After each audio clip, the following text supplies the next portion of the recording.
Today I am in Milan, and while most of the visitors are here for the Winter Olympics, the opening winter ceremony was 2 nights ago in Milan.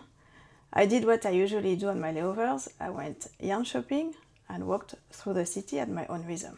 This is Globanitter, my name is Caroline, welcome back to my channel. I am on a 48 hours layover, and yesterday I went to Centro della Lana. It's a small but very functional yarn shop in Milan. To get there, I took the train from Milan Malpensa airport to Milan Cardona, which is right in the center of the city, and then I took the subway a few stops to Band Nere, which is very close to where the yarn shop is. The shop is basically a square with yarn from floor to ceiling. I went there thinking I would find the mohair part to knit my Camilla dress, and since I already have the metallic sequins, and I got confused. I thought they had Lana Grossa yarn, but they have Lana Gatto yarn. Anyway, I asked the shop assistant, which was very friendly and very helpful and very knowledgeable. I showed her my pattern. They don't speak much English, but they do understand. And she showed me straight away what I needed, and I was able to find it's Lana Gatto yarn. It's pink, so I hope it matches because I forgot to buy the other yarn that I want to knit it with. It's exactly the same. The weight is exactly the same, 25 grams, 210 meters. So I'm very happy with this. The staff is very helpful, very knowledgeable. When I went to buy my yarn, she was, oh, these colors. And of course she said in Italian, and you know, I only speak French and Spanish, I don't speak Italian, but my two languages help me understand Italian.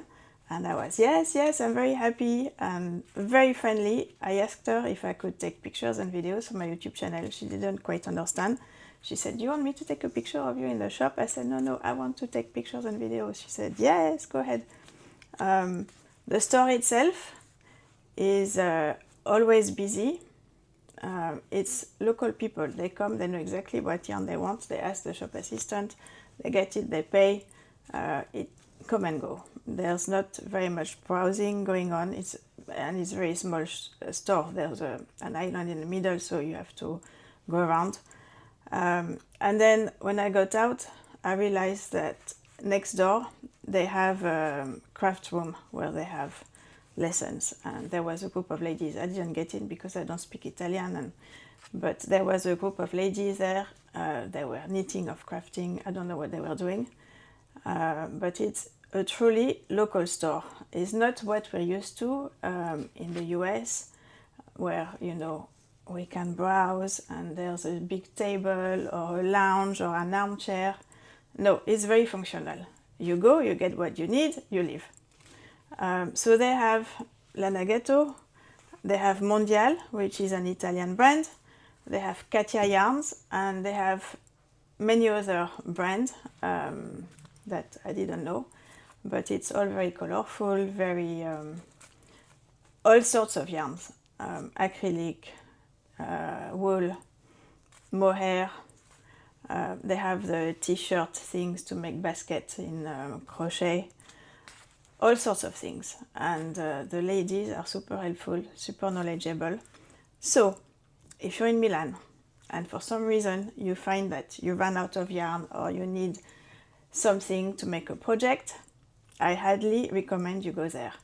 And it's very close to the city center. It's a very quiet area. Once I finished my yarn shopping, I still had a lot of time on my hands, so I decided to go to the cathedral, Duomo, right in the center, and it happens to be on the same subway line. So I took the same subway line back to where I came from and a little bit further, got off at Duomo.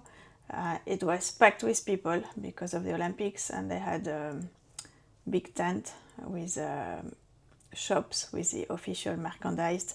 People were queuing like it was Disneyland.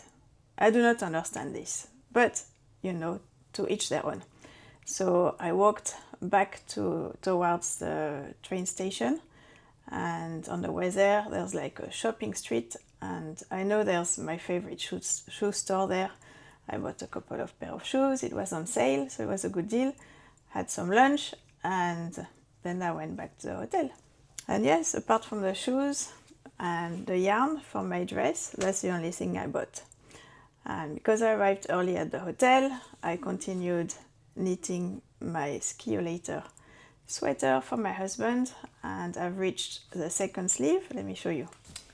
So I finished one sleeve, and I didn't bind off because I want him to try it first. And I've started the second sleeve, so it should go fast.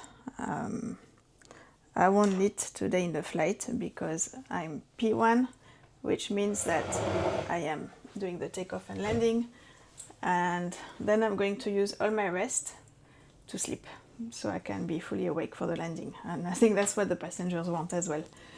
On other news, I've quietly passed 300 subscribers. Really, thank you to everyone who is subscribed and watching me regularly. I appreciate each and every one of you, and most of all, I love all your comments, and you know I always reply. Sometimes I take a little bit longer because you know I have long flights. So, but thank you, thank you, thank you. It really encourages me. Next week I'm going to be in Vienna, and I'm going to explore a new yarn store. Thank you to Anita for suggestion, and keep knitting, keep watching.